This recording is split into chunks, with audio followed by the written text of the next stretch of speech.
Madame, Messieurs, bonjour et bienvenue à votre émission Monde Politique de la radio Watt FM 100.7 et de la télévision Free TV. Monde Politique, c'est ce rendez-vous avec les acteurs de la scène socio-politique burkinabé, mais aussi d'ailleurs. Aujourd'hui, nous recevons celui-là qui a fondé il y a 31 ans un journal, Le Pays, donc qui a fêté ses 31 ans cette année. Il s'agit de M.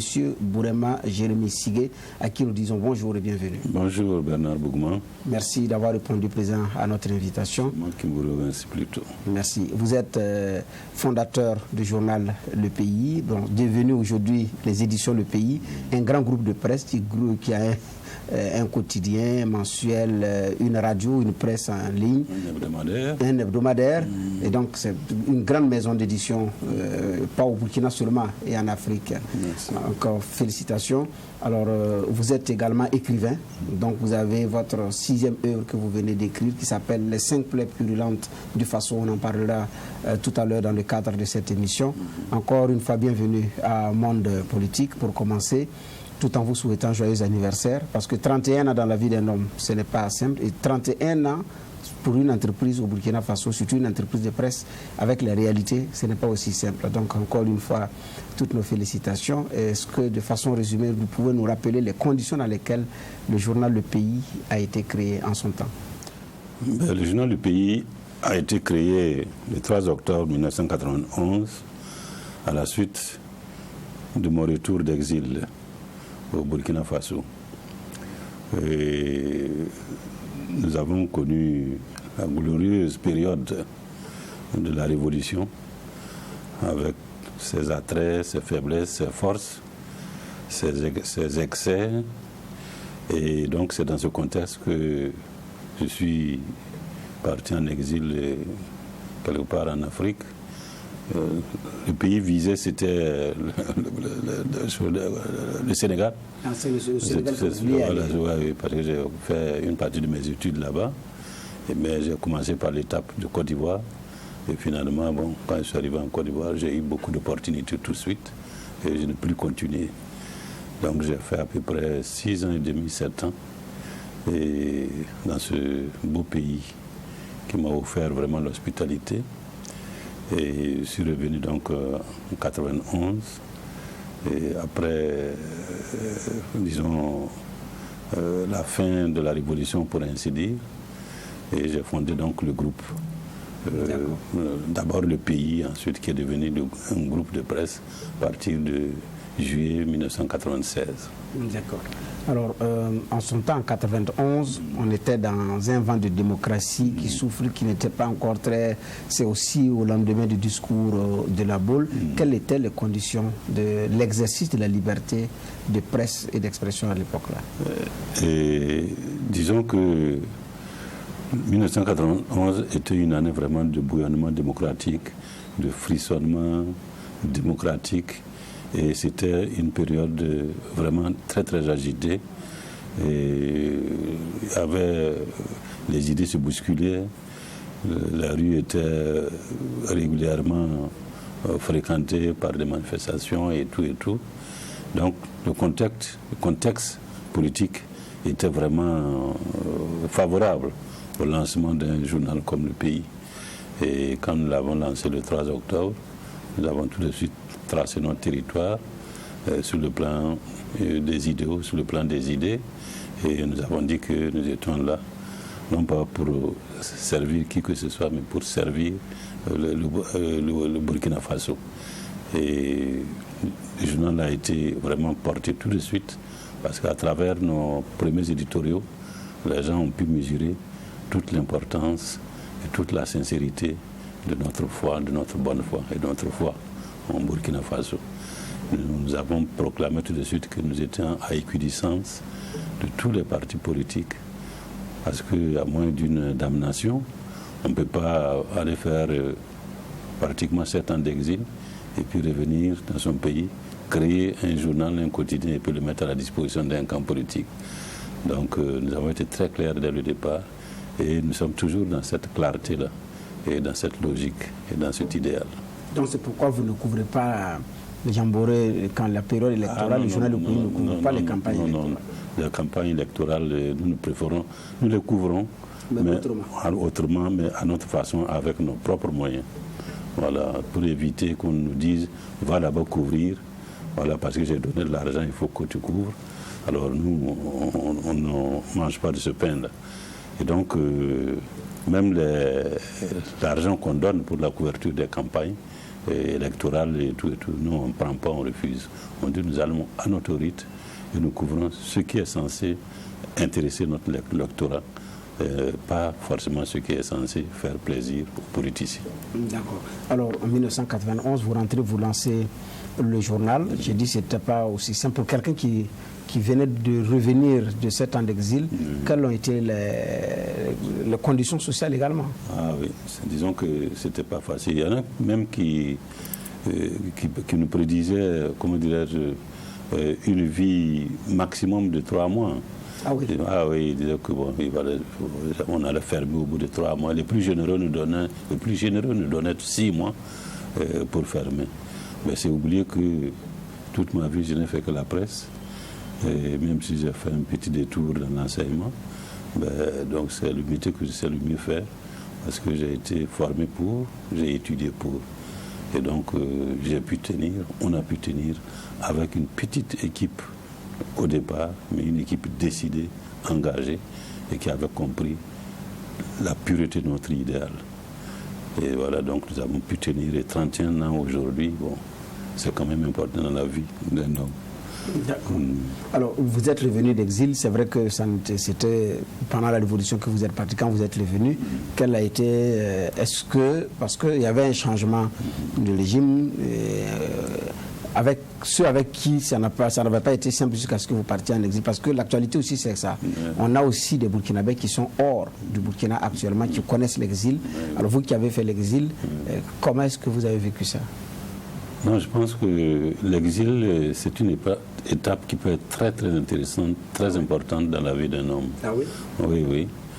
Parce que les anciens disent que pour mieux apprécier son pays, il faut l'avoir quitté et puis revenir. Comme ça, vous saurez mieux apprécier le monde et apprécier votre propre pays. Et ces anciens qui pensent comme ça, je crois qu'ils ont raison. Parce que si vous n'avez pas quitté votre pays, vous n'avez pas une puissance de relativisation des choses. Donc, plus vous voyez le monde, plus vous avez des éléments de comparaison, et plus vous vous aguerrissez, et plus c'est important pour vous-même, pour votre entourage et pour votre famille. Autrement dit, l'exil vous a fait du bien. Oui, je pense qu'il m'a fait beaucoup plus de bien que de mal. Ah oui? Oui, oui, beaucoup. Parce que, mais cela dit, on n'est jamais mieux que ce soit. C'est ça. Voilà. À partir d'un certain moment, vous ressentez le désir de retour. Voilà. Et c'est toujours bon de commencer à le préparer et pour que vous laissiez les forces divines décider s'il faut repartir ou s'il faut rester. Mais il faut avoir toujours l'idée de regagner son pays. Et c'est toujours mieux comme ça. Oui, oui, parce que, mais cela dit, comme les anciens le disent encore une fois, la patrie est là où on vous aime. Voilà. Si vous êtes dans un pays, même si c'est votre propre pays, si on ne vous aime pas, il faut bouger. Voilà. Si on vous aime pas, mais si on ne vous aime pas, ça peut être de votre faute, ça peut être la faute des autres. Mais dans tous les cas, si vous bougez, vous pourrez toujours vous recentrer pour mieux comprendre les choses. Et donc, vous savez, la patrie, c'est au gré des migrations et puis du pain. Ouais. Voilà. Donc, si vous migrez, pour quelque raison que ce soit, et que vous arrivez à trouver une terre où vous pouvez descendre votre baluchon, et si vous vous sentez, ne vous gênez pas, restez-y, jusqu'à ce que vous vous sentiez de trop ou bien de moins, jusqu'à ce que vous vous sentiez à l'aise ou mal à l'aise. Et vous décidez après. Vous savez, la migration est dans la nature même de l'homme. C'est dans la nature de l'homme. Aujourd'hui, on est là aujourd'hui, demain on peut être ailleurs. Tant que c'est en Afrique, on devrait pouvoir toujours se sentir chez soi. Oui, tant que c'est en Afrique, on devrait pouvoir se sentir chez soi. Vous étiez à Abidjan, c'est à côté. Pourquoi est-ce que vous n'avez pas lancé vos affaires là-bas et faire la navette plutôt que de venir, puisque c'est pas loin? C'est pas loin, mais disons que mes racines sont là. Tout mon être est là. Et à partir d'un certain moment, on sent cet appel-là de votre pays. Et c'est comme je le disais, si vous sentez cet appel et que vous avez les moyens de répondre à cet appel, ben, vous pouvez toujours repartir. Et comme de toute façon, la Côte d'Ivoire, c'est pas loin, bon, on essaye. Avant de rentrer, j'ai voulu d'abord attendre que le brouillard se dissipe totalement, parce que le coup d'État du 15 octobre 1987 vient de se répéter. J'aurais pu rentrer tout de suite, mais j'ai dit non, c'est mieux d'attendre encore que toute la poussière retombe, que tout le brouillard se dissipe avant de rentrer. Et c'est ce que j'ai fait, donc 3 ans, un peu plus de 3 ans après, bon, je suis effectivement rentré, même si ma famille est restée quelque temps toujours là-bas. Voilà. Donc voilà le contexte de la création du journal. Quand je suis,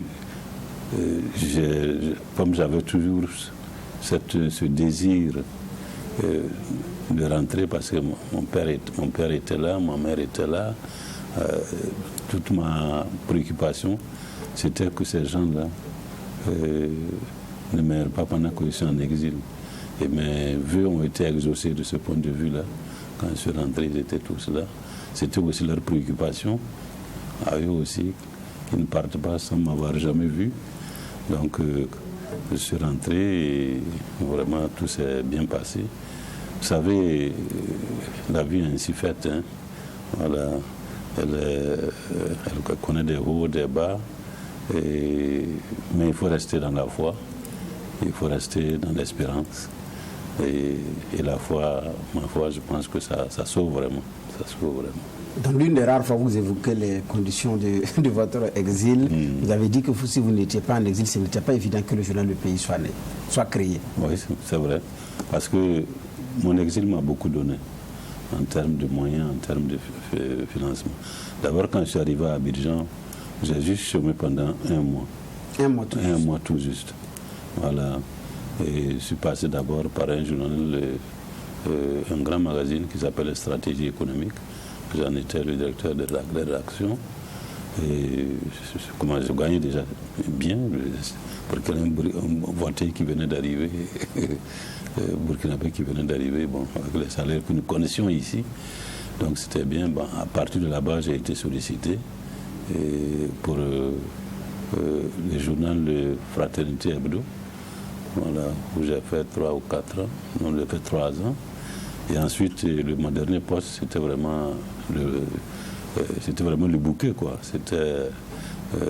J'ai été appelé comme directeur de la rédaction de Voix d'Afrique, un grand magazine illustré en couleur qui était fabriqué à Paris et qui était déversé sur l'Afrique à partir de Paris. Et c'est nous qui préparions ça, nous déterminions tout le contenu et nous envoyions ça à Paris sur la fabrication. Et là, vraiment, c'était bien. Mon salaire n'avait rien à envier au salaire des ministres ici à l'époque. Donc j'étais bien. Et puis, bon, quand je sortais pour une mission de reportage à l'étranger, par jour, c'était vraiment intéressant. Et voilà, donc j'ai pu me constituer une sorte de pactole, toujours dans la perspective de rentrer un jour, créer ce journal, le Pays. Et Dieu m'a vraiment accompagné, Dieu m'a aidé. Et les choses se sont donc bien passées de cette façon-là. Donc quand je rentrais, bon, j'avais vraiment des moyens.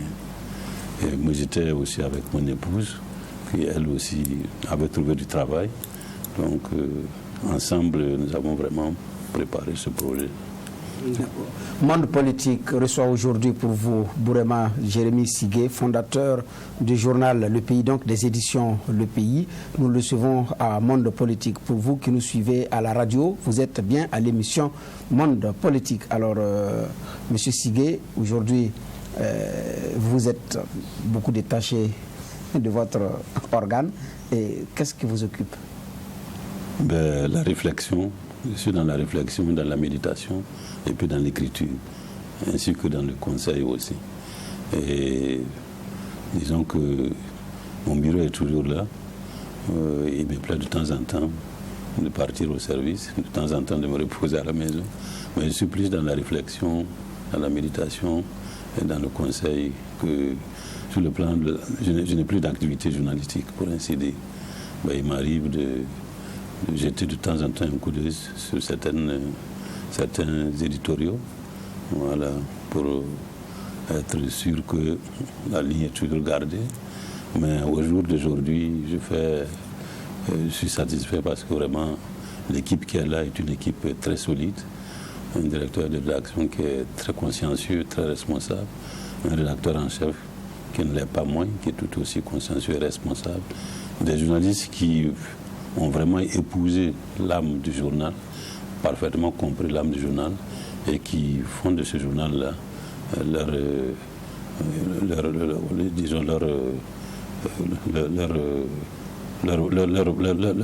point fort, leur raison d'être. Et l'engagement est clair, l'engagement est net, l'engagement est sans bavure. Et ça se sent au niveau de tous les journalistes. Parce qu'aujourd'hui, nous n'avons pas tellement d'anciens journalistes, de nouveaux journalistes, tous sont plus ou moins d'anciens journalistes de la maison. Donc ils comprennent parfaitement l'esprit de la maison. Il y a un esprit de la maison aujourd'hui. D'accord. Parlons maintenant de la situation nationale. Un coup d'État dans un coup d'État. Alors, le président Kaboré renversé le 24 septembre. Le 24 janvier, et puis le 30 septembre dernier, c'est un autre coup d'État qui renverse le lieutenant-colonel Paul-Henri Sandaogo Damiba. Alors, c'est une situation d'instabilité politique au Burkina Faso. À quand la stabilisation, pourrait-on dire? À un moment donné, est-ce qu'on pourra stabiliser tout ça? Il faut plutôt l'espérer. Il faut l'espérer. Et de toute façon, nous n'avons pas d'autre choix que d'espérer. Mais il faudrait que nous agissions dans le sens de la réalisation de cette espérance, dans le sens de la réalisation du retour de la paix et de la stabilité au Burkina Faso. Et vous savez, c'est pas facile. Lorsqu'on reste 27 ans au pouvoir, il faut vous dire que le jour où vous partez, vous allez laisser des dégâts. Voilà. Est-ce que 27 ans de pouvoir, c'est 27 ans de grandes actions? Mais c'est parfois 27 ans aussi de bêtises, j'allais dire, de ratés. Et ces ratés-là peuvent impacter négativement l'avenir de la nation. Et je pense que le mieux, c'est que vraiment les pouvoirs dynastiques, les pouvoirs à vie, il faut que l'Afrique apprenne à s'en départir.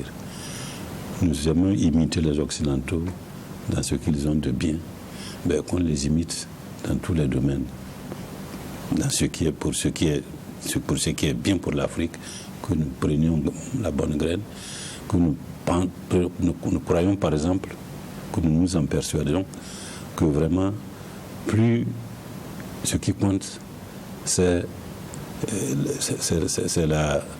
la sincérité, le dévouement, l'engagement pour son pays. Mais ce n'est pas en restant longtemps au pouvoir qu'on fait du bien à son pays forcément. On peut faire 4 ans. En 4 ans, on peut faire plus de bien à son pays que quelqu'un qui a duré 10 ans ou même 15 ans. Donc moi, je pense que nous pouvons prendre l'exemple des Américains. Aucun Américain aujourd'hui ne s'avise de faire plus de 8 ans au pouvoir. Mais l'Amérique est fait partie des grandes puissances de ce pays, de ce monde. Donc que nous essayons aussi de regarder ailleurs ce qui est bien et que nous essayons justement d'imiter. Et moi je pense que dans le cas du Burkina Faso, là, un jour ou l'autre, ça va aller. On n'a pas d'autres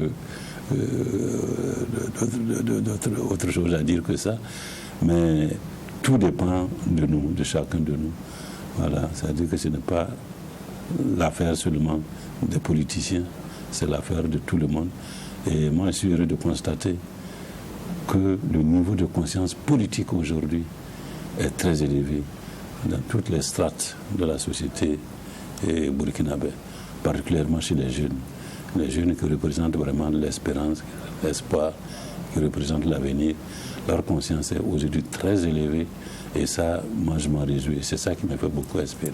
D'accord. En général, les longs règnes sont précédés d'instabilité. C'est vrai que dans notre cas, il y a la lutte contre le terrorisme qui est aussi une actualité. Mais maintenant, les conditions de départ également du président Blaise Compaoré n'ont pas aussi facilité une stabilisation politique. Est-ce que ça pouvait être autrement? Est-ce que Blaise Compaoré lui-même aurait pu préparer une bonne sortie, compte tenu également du fait qu'il a duré au pouvoir et qu'il y a des gens qui l'ont accompagné, qui attendaient aussi leur heure? Ouais, je pense que sur ce plan-là, je pense que Blaise Compaoré aurait pu effectivement préparer sa succession, j'allais dire, et donc sa sortie. Mais je ne suis pas sûr qu'il ait voulu, et qu'il ait voulu de façon toujours sincère. Ouais. Et je pense que sur cet aspect-là, Blaise Compaoré a mal manœuvré. On ne peut pas, au niveau de toute une nation, chercher quelqu'un, son remplaçant, et puis ne pas en trouver, si on est vraiment sincère. Et ce n'est pas parce qu'on n'a pas trouvé son successeur qu'il faut se donner cette raison de continuer à rester au pouvoir. Et voilà le résultat que ça donnait. Moi, je pense qu'il y avait des gens, quand même, qui pouvaient lui succéder valable, même si ces gens-là n'étaient pas forcément dans le sérail politique actuel, enfin, de son temps. On pouvait toujours les trouver ailleurs, mais des Burkinabés. Et malheureusement, bon, ce n'est pas toujours facile de quitter le pouvoir, c'est ça la réalité. Quand on a fait plus de 10 ans, 15 ans, quitter le pouvoir, c'est pas facile. Il faut être des gens comme Senghor, comme Julius Nyerere, etc., etc. Et ça, ils sont très rares, ces gens-là. Mais parce que les gens, la confusion, c'est ça aussi le problème.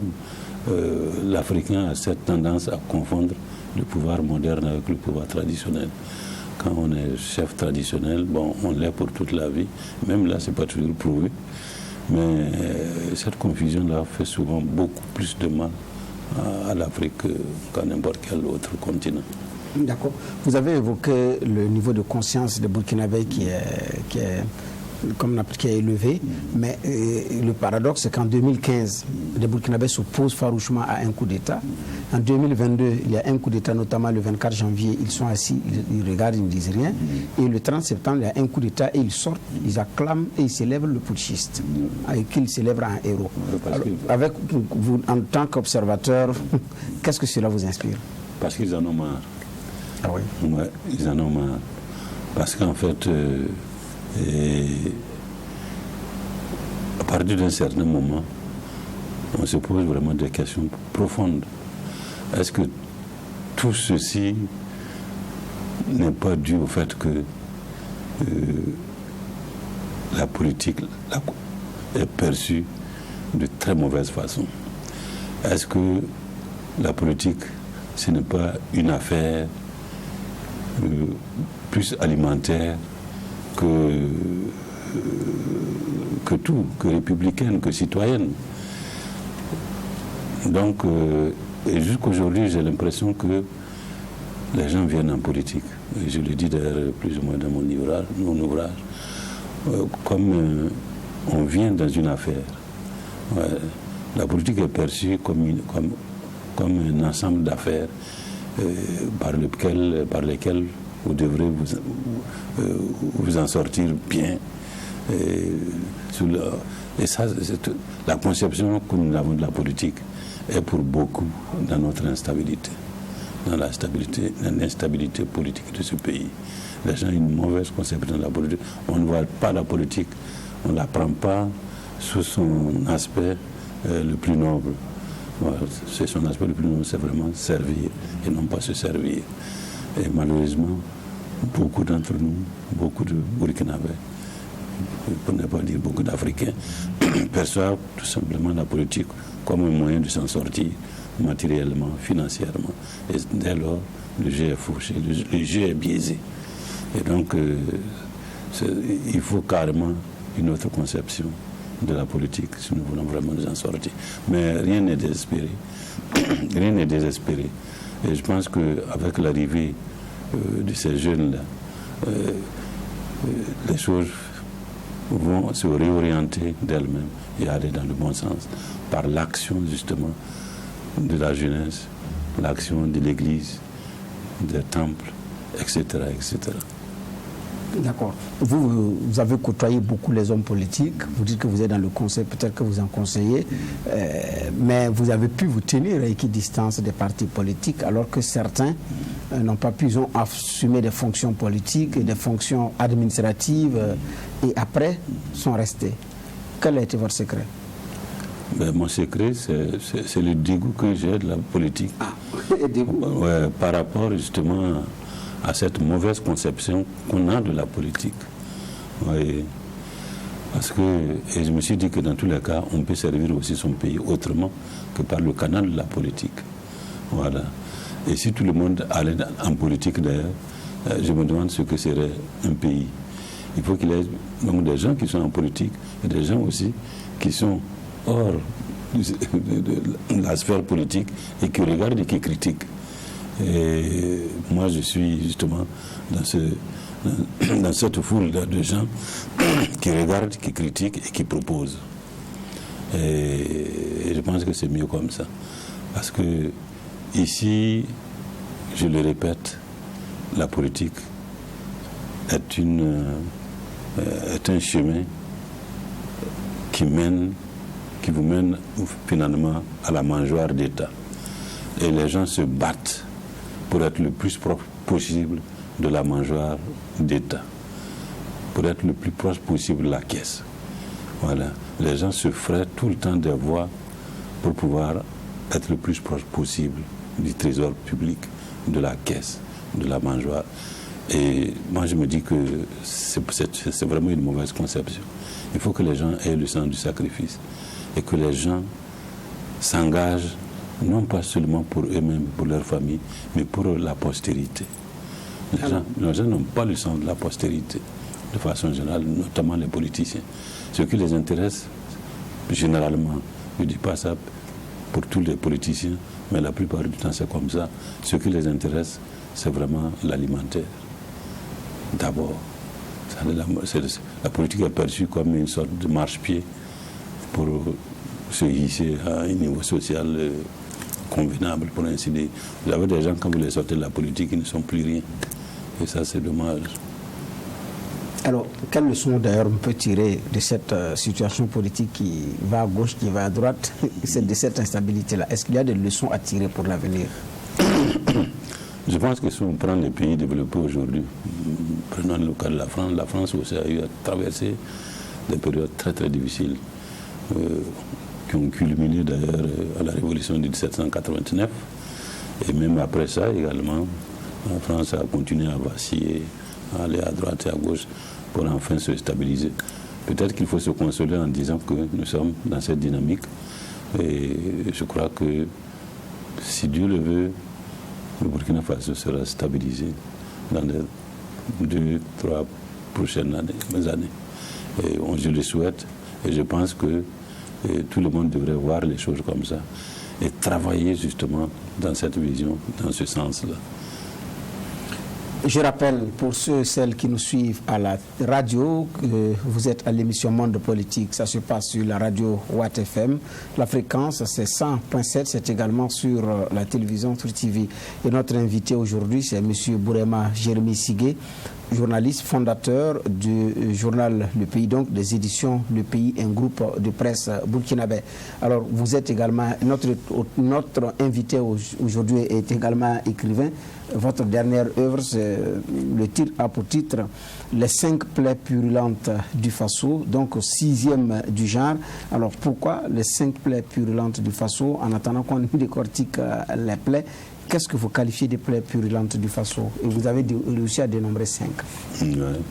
La corruption est une plaie au Burkina Faso. La malgouvernance est une plaie au Burkina Faso. La méchanceté des Burkinabés est une plaie. La jalousie de Burkinabé est une plaie, etc., etc. Il y en a beaucoup. Je me suis limité seulement à 5, mais il y en a beaucoup. Et tout ça, il faut que nous en prenions conscience d'abord. Oui. Corruption, malgouvernance, oui. méchanceté, jalousie. Alors maintenant, voilà, et pour commencer par la corruption. Alors la corruption, tout le monde en parle. Maintenant, bon, les efforts de lutte, il y a des organisations qui y sont, il y a l'administration publique qui a ses outils de lutte. Mais quoi qu'il en soit, le mal demeure. Alors comment on s'en sort? Et vous dites que c'est une plaie purulente. Ouais. C'est purulent parce que ça nous amène pas en avant, ça nous amène derrière. Elles sont purulentes parce qu'elles ont atteint un degré assez critique. Et les instruments de combat sont là, effectivement. Mais il faut que les gens savent l'user, les gens savent les éviter, ces instruments-là, savent les esquiver. Et je salue au passage, en tout cas, toutes les institutions qui sont dans la dynamique, dans la logique de ce combat contre justement ces plaies-là, notamment la corruption, la malgouvernance. Et même dans les églises, de temps en temps, on dénonce, le 5e, c'est le mensonge, on dénonce la jalousie des Burkinabés, même dans les églises, quelquefois dans les homélies, ça vient, le mensonge, la jalousie et la méchanceté des Burkinabés. Donc ça fait vraiment les 5, quoi, les prioritaires. À la page 43, vous avez titré le Burkina Faso, le Faso, une terre de tourments répétitifs. Ouais. Alors, le coup d'État, ou c'est de quel tourment vous parlez? Justement, le coup d'État, l'instabilité, voilà. Et puis, les conséquences, justement, de ces plaies purulentes-là. Ces plaies purulentes qui sont à la fois conséquences et causes de nos tourments, de notre instabilité.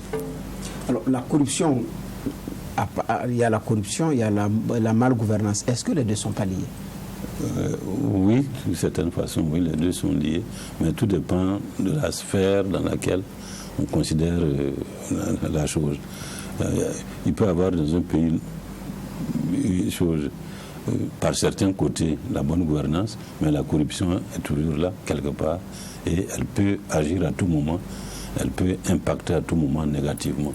Donc, il y a un lien, effectivement, mais il ne faudrait pas qu'on les mélange dans un même concept, dans un même regard.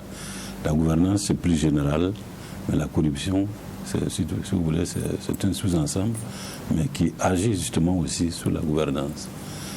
Alors, mais comment est-ce qu'on est arrivé là? Le Burkina est arrivé à ce niveau de malgouvernance très criard et de niveau de corruption également élevé. Oui, parce que la société burkinabé a été très, très monétarisée ces dernières années, ces dernières décennies. Tout se ramène à l'argent. Tout est argent. Au point que nous avons perdu la plupart de nos repères. Je le dis également dans le livre. Et on en est arrivé là parce que aussi, certains de nos dirigeants sont restés longtemps au pouvoir. Et quand on reste longtemps au pouvoir, vous savez, le pouvoir, ça corrompt. Et le pouvoir qui dure, entraîne justement une corruption aussi qui dure, qui s'enracine. Et dont les effets ultérieurs sont très, très sentis longtemps après. Et donc, je crois que nous sommes une société qui est vraiment très, très monétarisée. Les gens ne raisonnent qu'en termes d'argent. Les gens n'aspirent qu'à avoir l'argent, quels que soient les moyens, et quelle que soit la façon dont ils vont procéder. L'argent, c'est ça. Au point que nous sommes tous devenus des aveugles, des gens qui ne voient rien d'autre que l'argent. Et tout ça, ça corrompt nos mœurs, ça nous rend jaloux, ça nous rend méchants, ça nous rend imprévisibles. Donc, vraiment, c'est malheureux. Et donc, ce qu'il faut maintenant, c'est vraiment un sursaut moral, un réarmement moral. Mais il faut quelqu'un pour ça. Et ce quelqu'un-là ne peut être qu'un politique. Mais un politique décidé, prêt à se sacrifier pour changer vraiment, j'allais dire, opérer vraiment des changements d'ordre mental. Voilà. La Chine, jusqu'à la révolution culturelle, était tout aussi corrompue. Et il a fallu la révolution culturelle pour créer un Chinois nouveau. Et, bon, Sankara était là. Qu'est-ce qui n'a pas changé du point de vue mentalité et tout? Mais l'expérience a été brève. Et nous sommes retombés dans nos travers. Et jusqu'aujourd'hui, pendant plus de 30 ans, pendant environ 20 ans. Donc, mais ce n'est pas irréversible. Nous sommes dans un système de corruption et de malgouvernance, mais ce n'est pas irréversible. On peut combattre, ça peut se combattre, mais il faut l'homme qu'il faut pour ça. Alors, si les effets de la corruption sont visibles, la malgouvernance sont visibles, la jalousie, comment est-ce qu'elle se manifeste à tel enseigne que vous la qualifiez de plaie purulente au niveau du Burkina, la jalousie? Vous savez, nous sommes entre Burkinabés. Vous savez, si vous êtes étranger ici dans ce pays, vous pouvez vivre tranquille, personne ne vous jalousera. Il faut être étranger pour vivre tranquille. Ah oui, pour vivre tranquille. Ah oui? Oui, mais non, pour ne pas être jalousé, si vous voulez. Si vous êtes étranger, vous ne serez pas jalousé. Ah non, personne ne va vous jalouser. Mais si vous êtes burkinabé, c'est pas tout le monde qui va applaudir à votre succès. C'est pas tout le monde qui va applaudir à votre réussite. Non, il ne faut pas se faire d'illusions. Vous savez très bien de quoi je parle. Vous êtes burkinabé et il faut souhaiter que tout ça finisse. C'est parce que c'est des réalités dont on en parle même dans les lieux de culte. La jalousie, la méchanceté et le mensonge des Burkinabés. Il faut que ça change. Et il n'y a qu'une révolution mentale qui puisse vraiment changer tout ça. Et la révolution mentale, ça ne peut être que l'œuvre d'hommes politiques. Vous prenez un homme providentiel? Oui, ça peut. Avant l'avènement de Sankara, les gens parlaient justement d'homme providentiel. Même s'ils n'y croyaient pas, et puis un beau matin, Sankara est arrivé. En 4 ans, il a fait des merveilles. En 4 ans, l'idée ne vous traversait pas une seule seconde que vous puissiez même arriver en retard au service ou que vous puissiez voler de l'argent de l'État. Même en rêve, vous ne pouvez pas rêver. Ah, mais c'est ça. Donc tout passe par la volonté politique. Le mal passe par la volonté politique. Le bien passe par la volonté politique. D'accord. Oui, mais quand vous parlez de l'évolution mentale à ce niveau, ça commence par quoi? Dans les curricula à l'école, ou bien prêcher ça à la télé, ou comment est-ce qu'on fait? Ah oui, mais il faut un guide. Et le guide va tracer les voies. Et tout le monde suit. Mais un guide décidé, un guide volontaire, un guide qui a le sang de la postérité et qui fait don de sa propre personne au Burkina Faso. Mais j'avoue qu'ils sont rares aujourd'hui. Mais ils ne sont pas inexistants.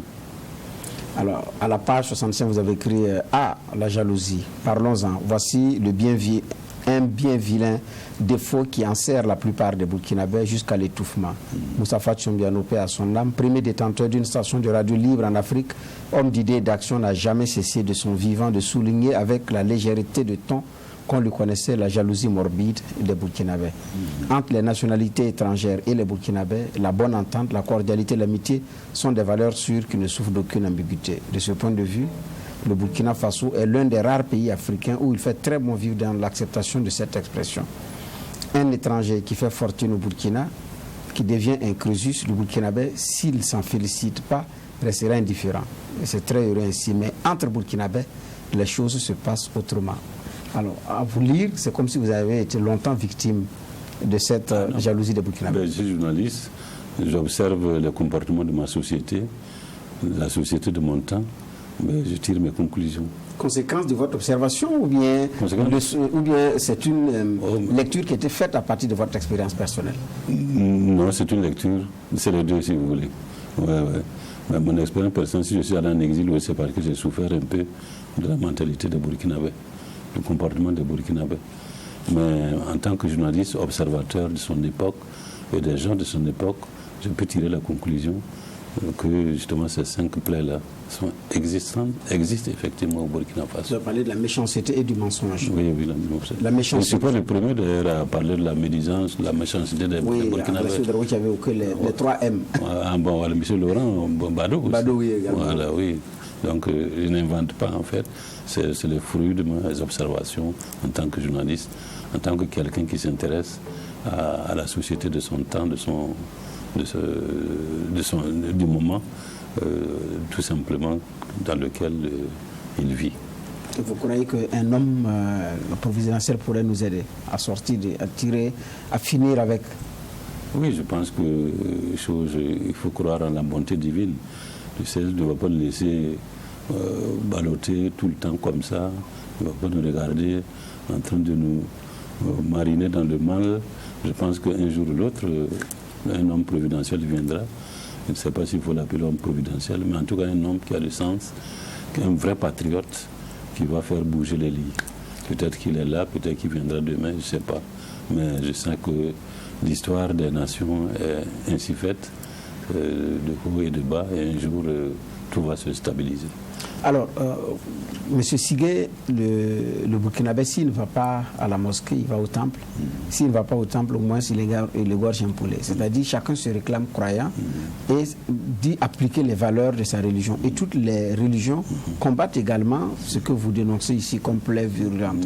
Alors, comment est-ce que vous vivez ce... Parce que pour moi, c'est un paradoxe tout de même. Alors, est-ce qu'il y a une explication à cela? Voilà. Ben, je suis d'accord avec vous, c'est vraiment le paradoxe, c'est le mot. Les églises se remplissent tous les dimanches, les mosquées tous les vendredis, les temples tous les dimanches, etc., etc. Mais après l'église, chacun reste ce qu'il était. Donc il ne faut pas tellement se fier à ça pour conclure que c'est une société de gens très bien, c'est merveilleux. Les hommes politiques sont toujours à la mosquée ou à l'église, aux avant-postes, bien assis. Mais après, ils sont épinglés, on regarde, c'est autre chose. C'est ça. Mais est-ce qu'il y a une explication à ça? Ça, je ne sais pas. De vos observations, pas de vos observations. Non, mais je pense que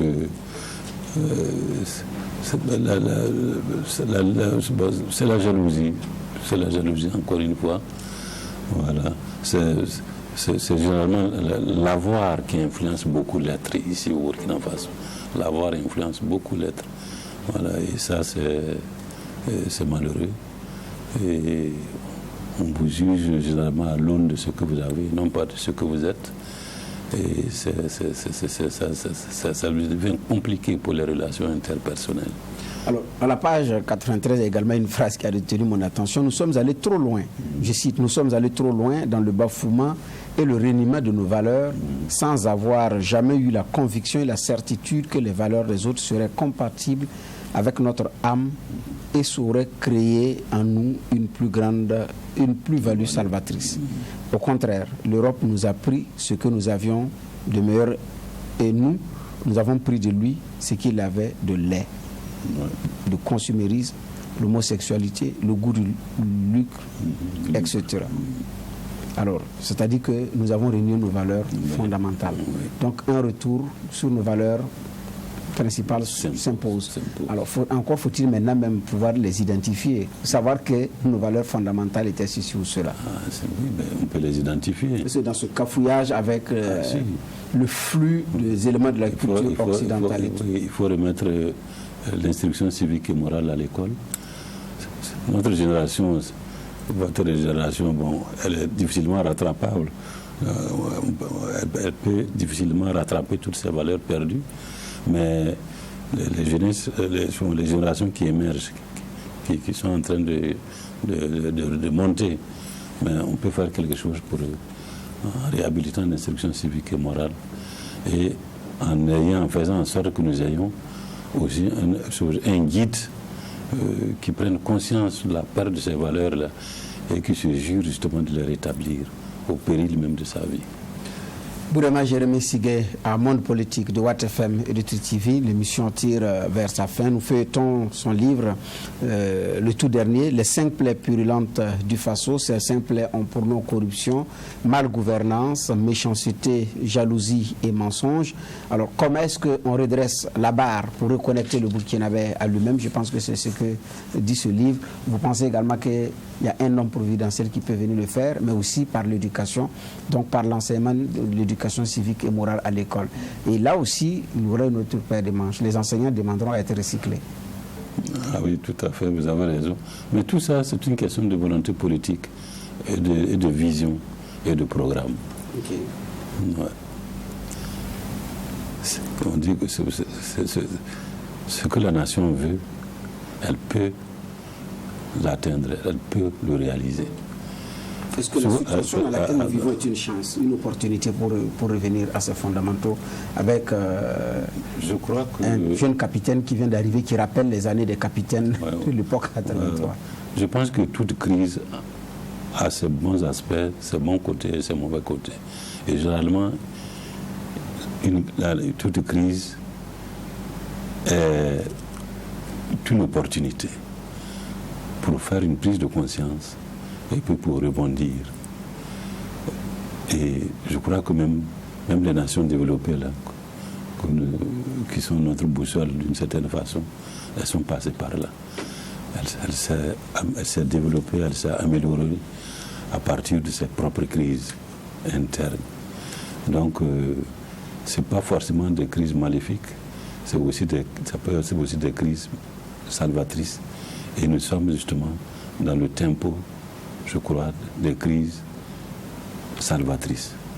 C'est à nous d'en prendre conscience, de nous ressaisir et de rebondir. Alors, vers la fin, vous avez vous rendu hommage à des dévanciers. Et pourquoi est-ce que le choix de ces personnalités, parmi lesquelles Patrice Lumumba, Modibo Keïta, Stéphane Batou-Biko, Amilcar Cabral, et puis le capitaine Thomas Sankara, Barthélemy Boganda, pourquoi le choix de ces personnalités? C'est des personnalités sur lesquelles j'ai beaucoup plus d'éléments que sur certains autres. Okay. Sinon, la liste n'est pas exhaustive. Oui. Mais là, j'avais beaucoup plus d'éléments sur eux, sur ces personnalités-là. Et j'ai voulu parler de ces personnalités dans le livre parce que j'estime que c'est des gens qui ont oublié leur propre personne, qui ont offert leur propre personne comme sacrifice à leur nation, qui savaient qu'à tout moment ils pouvaient mourir, mais qui allaient toujours de l'avant, qui ne revenaient jamais en arrière. C'est des personnes qui ont compris que le sacrifice est nécessaire pour le bien de la postérité. Et c'est pour cela que je les ai recensés. La liste n'est pas exhaustive. Donc, ils ont placé l'intérêt général au-dessus de leur propre personne, de leur famille et au-dessus de tous les égoïsmes qu'un homme puisse avoir. Et je pense qu'ils méritaient vraiment d'être recensés comme tels, comme des gens, comme des héros, des gens qui ont accepté de mourir pour que l'Afrique fasse un bond en avant. Et je crois que leur sacrifice n'a pas été inutile. À l'échelle du Burkina Faso, le sacrifice de Thomas Sankara n'a pas été inutile. Il disait d'ailleurs que vous pouvez tuer Sankara, des millions de Sankara vont surgir.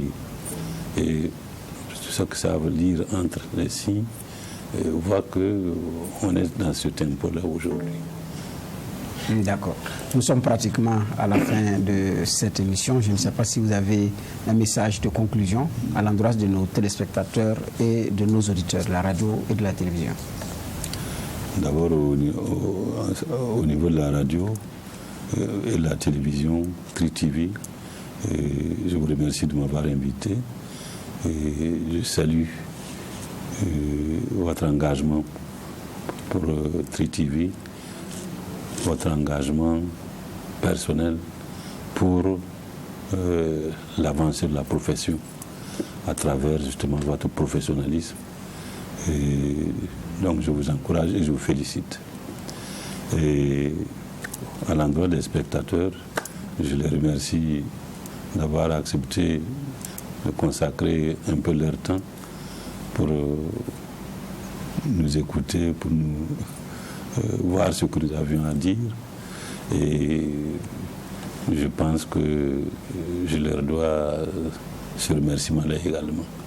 Voilà, cela dit, je pense que le Burkina Faso, j'ai foi que le Burkina Faso va traverser cette période-là et déboucher sur une prairie où il y a du soleil, où il y a du beau temps, et qui va justement ouvrir la voie à une postérité beaucoup plus forte, beaucoup plus intelligente et beaucoup plus engagée pour l'avenir de ce pays.